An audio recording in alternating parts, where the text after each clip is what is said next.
Olá, hoje então a gente vai entender como é que funciona a transformada de Fourier.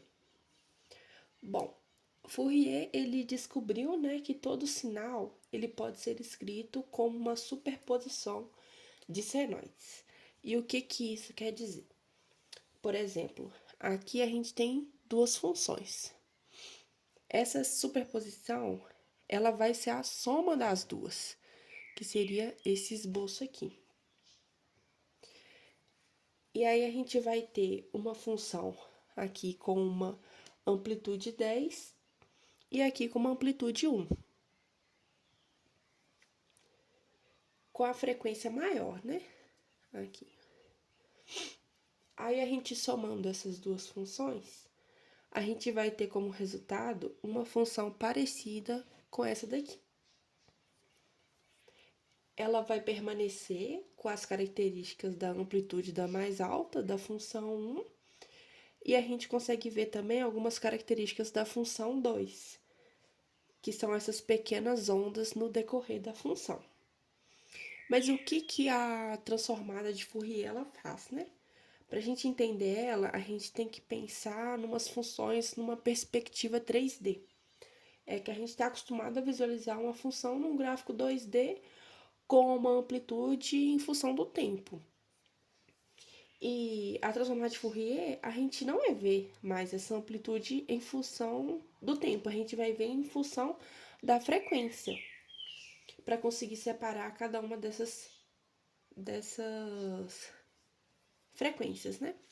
Aí aqui embaixo a gente tem a função 1 de maior amplitude e menor frequência. E a função 2 de menor amplitude e maior frequência. A perspectiva que a gente olha dessas funções, né? É que a gente vai enxergar apenas a amplitude, a frequência aqui, né? E o tempo. E a gente vai visualizar essa soma, essa superposição das duas funções. Fazendo a transformada de Fourier, o que vai acontecer de fato, né? A gente vai mudar a nossa perspectiva para cá. E vai visualizar uma amplitude em função não mais do tempo, mas sim em função de uma frequência. Como a gente pode ver aqui, no gráfico vai chegar aqui uma frequência menor. E aí a gente tem aqui a amplitude e a frequência também, né? Mas para que isso serve exatamente, né? Ela tem diversas utilidades, a transformada de Fourier. A gente pode identificar na produção musical. Por exemplo, antigamente, quando fazia a gravação de disco, juntava todas as bandas dentro de um estúdio, né? E gravava tudo junto. E aí todo mundo tinha que acertar tudo. E com a transformada de Fourier, se uma pessoa erra uma nota lá, aí eu consigo, por meio dessa frequência, né? Se um guitarrista errou lá uma nota lá da guitarra, eu consigo, por meio dessa transformada, dessa frequência, retirar ali na gravação somente aquele pedaço que teve esse erro e acrescentar, regravar, né? Somente aquele pedaço e acrescentar novamente. Então, a gente pode usar a transformada de Fourier para separar essa frequência e corrigir.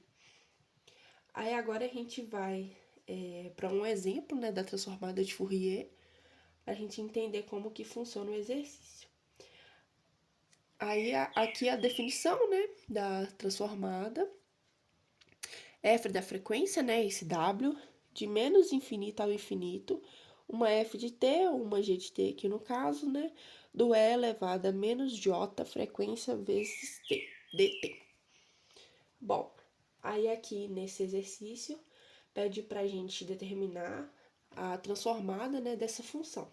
É uma função degrau, e aí a gente vai, então, utilizar, né, essa função. Como ela é uma função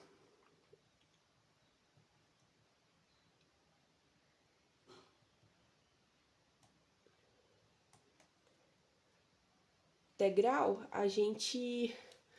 quando a gente for fazer a integral, a gente pode desconsiderar aqui o nosso tempo, né? Porque ela não vai ter uma utilidade prática aqui na solução da nossa questão. Então, a gente vai verificar o nosso f ômega. Aí vai ser aqui essa integral, né?